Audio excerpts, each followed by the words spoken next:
journal. Théophile Dandakou. Mesdames, Messieurs, bonjour. Au sommaire de cette édition, créer plus d'emplois dans l'espace UEMOA. Les experts comptables de cette institution sont en congrès de 3 jours à Lomé. Ils cherchent à mieux financer les PME-PMI. Se faire belle au quotidien. La commune Golfe 2 innove et confie ses déchets à une structure de transformation. Les travaux ont été lancés hier à Lomé. La contraception, nous en parlons dans ce journal. Avoir une vie sexuelle responsable demande la pratique d'une méthode contraceptive. La sage-femme Awefa Awanou, invitée de cette édition sur ce sujet. Sport, nous parlons du football. Le calendrier du championnat national D1 de NATO et les innovations de la nouvelle saison sont au menu de la page de Kilim Poyodi.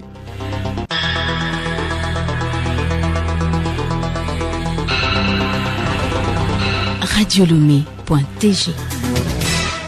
Les experts comptables de l'UEMOA sont en discussion à Lomé. Ils cherchent un meilleur financement aux petites et moyennes entreprises PME. Ces dernières créent de l'emploi et participent au développement économique et social d'un pays. La réflexion à Lomé porte sur l'expert comptable et le développement inclusif et durable des PME. Cette panel concerne des thématiques comme le financement des PME, l'accompagnement de l'expert comptable, la technologie et l'intelligence artificielle. L'intelligence artificielle à l'ère des PME. Plus de détails dans les prochains journaux sur Radio Lomé. Troisième jour, ce jeudi, à Lomé, des assises du Parlement de la CEDEAO, les échanges sur les réformes de cette institution sous-régionale. L'adoption du budget pour 2025-2027 retient l'attention des 115 députés ouest-africains.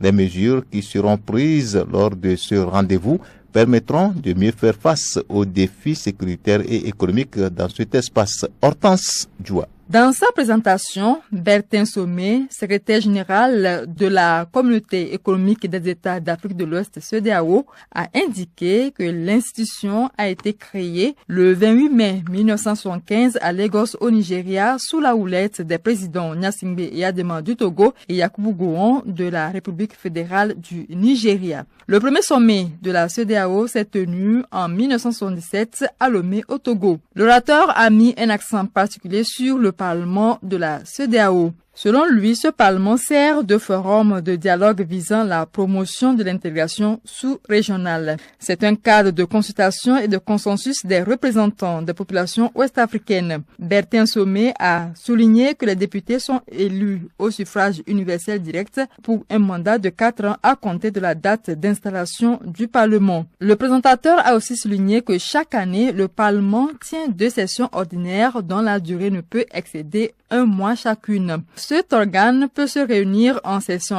extraordinaire sur un ordre du jour bien déterminé. La durée de chaque session extraordinaire ne peut excéder 7 jours. L'actuelle législature, la 6e, a été installée le 4 avril dernier suite à la fin de la 5e législature le 8 mars 2024. La prestation de serment de la 6e législature a eu lieu à Abuja au Nigeria. La présidence est tenue par la Togolaise Ibrahima Nemunatu. La commune Golfe 2 se débarrasse de ses déchets, équipements électriques, électroniques et ustensiles plastiques abandonnés.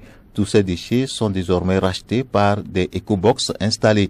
L'idée de rendre propre cette commune à l'est de Lomé est venue de Val-Idée. L'opération a été lancée hier à Lomé. Sibyl Lawson. Le projet Val-Idée œuvre pour l'assainissement, la gestion des déchets et en même temps l'insertion professionnelle des jeunes de cette commune. Golfe 2, premier bénéficiaire de ce projet, n'a pas été choisi au hasard. Bruno Boudjivi, chef de projet, Moi je trie.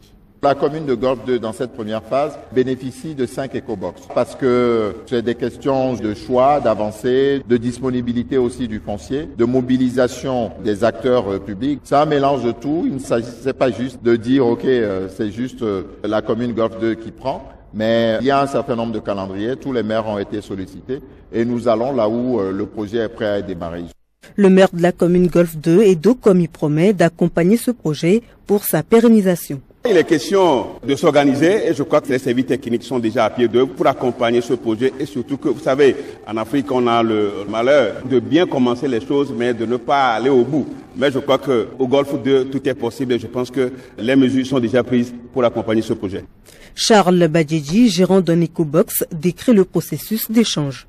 On gère les rachats des déchets, comme panneaux solaires, lampes solaires, les radios solaires aussi. Quelques déchets comme plastique, papier et autres, et carton, cahiers inutilisables, les plastiques biodégradables aussi. Pour que les déchets soient acceptés, ils doivent trier selon leur catégorie. Les puretés doivent rester à part, et les cahiers aussi, les plastiques à part aussi. Au total, 15 jeunes issus des CDQ et d'anciens volontaires d'engagement citoyen VEC de la 10 communes ont été formés.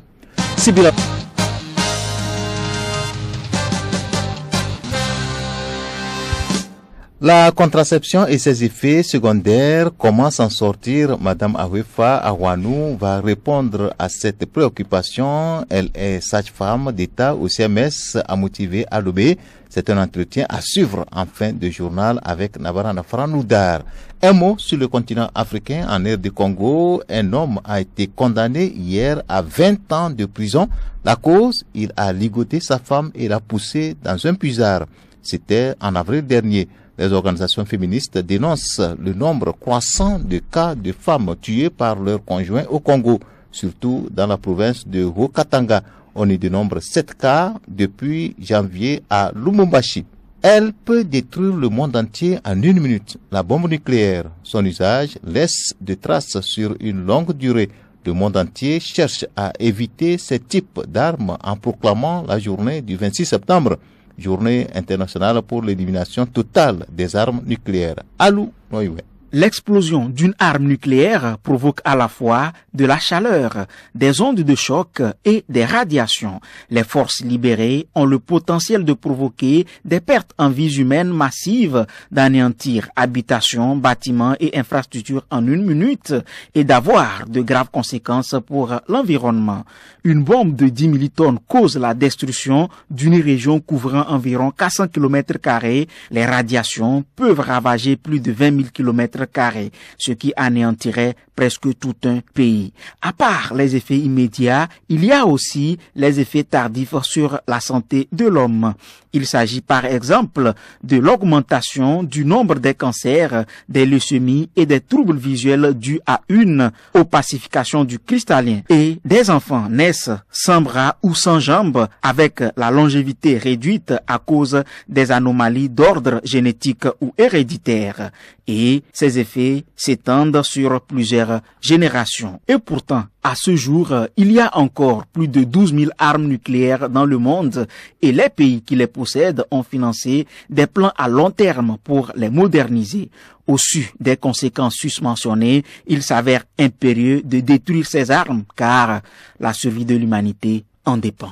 Les animaux reçoivent aussi des vaccins. La campagne de vaccination 2024-2025 des volailles et petits ruminants a été lancée la semaine dernière. C'est dans la préfecture de Thônes. Cette opération du gouvernement est destinée à maintenir la bonne santé animale. Elle est essentielle pour la sécurité alimentaire, n'est-ce pas, Rebecca Kogomna? La campagne vise à protéger les animaux contre des maladies telles que la peste des moutons et chèvres appelées petits ruminants. Il s'agit aussi de la maladie de Newcastle pour les volailles, de même que la rage pour les chiens et les chats. Pour 2024-2025, le gouvernement a subventionné la vaccination. Les petits ruminants sont vaccinés à 100 francs CFA par tête, les volailles à 50 francs et la vaccination contre la rage est entièrement gratuite selon le directeur de l'élevage. La production animale de l'année dernière a atteint plus de 45 millions de têtes sur l'ensemble du territoire national. Ces résultats témoignent ainsi des efforts déployés pour développer ce secteur. C'est le temps des sports. La Fédération togolaise de football a publié hier mercredi une note circulaire. Elle est relative à l'octroi de licences pour les clubs de D1 et D2. Ceci pour la saison 2024-2025. Le contenu de ce document avec Kilim Poyodi.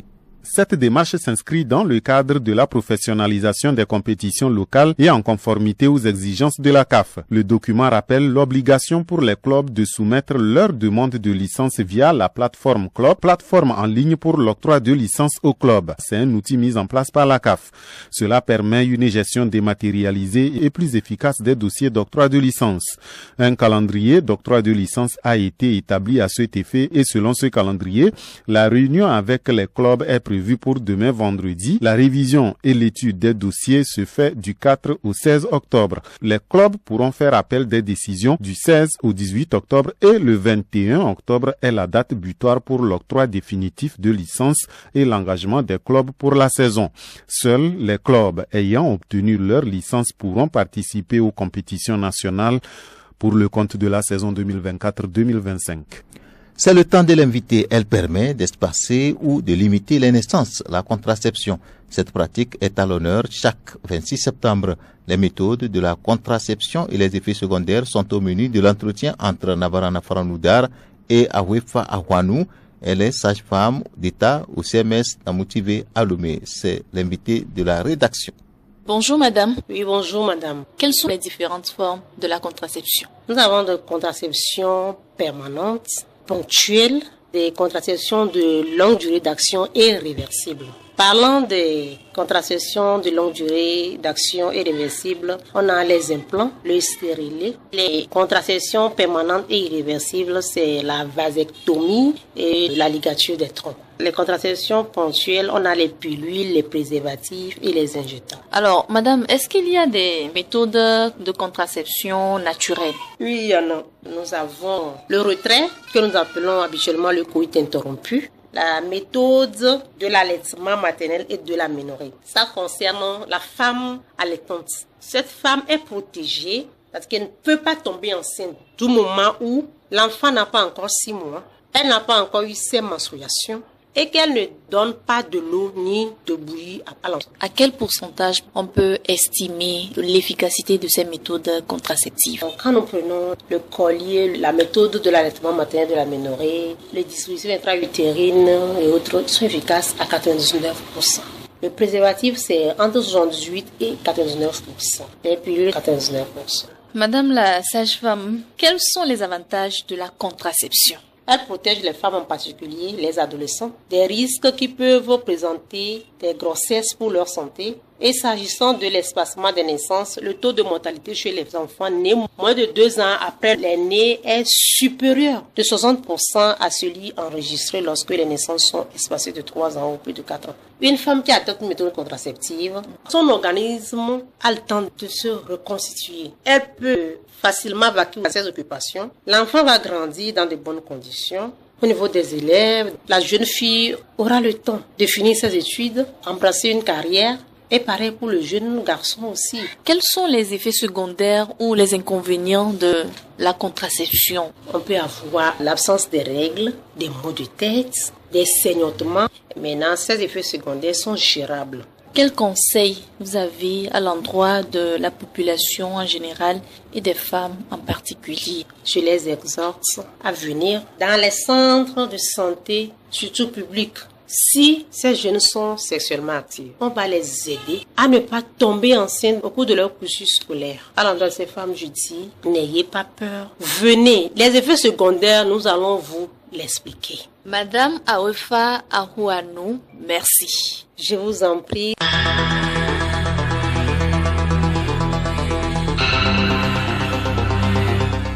Nous clôturons ce journal avec le rappel des titres. Créer plus d'emplois dans l'espace Uebois. Les experts comptables de cette institution sont en congrès de 3 jours à Lomé.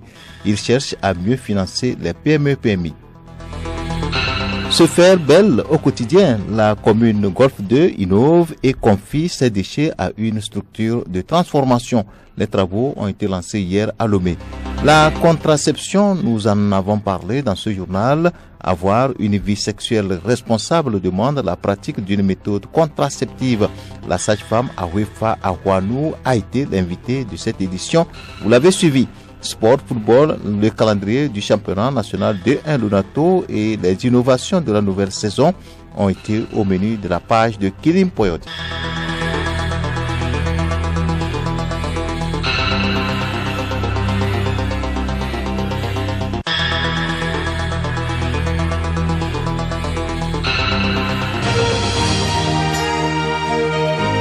Radio Lomé, boîte postale 434, email radiolomé@radiolomé.tg.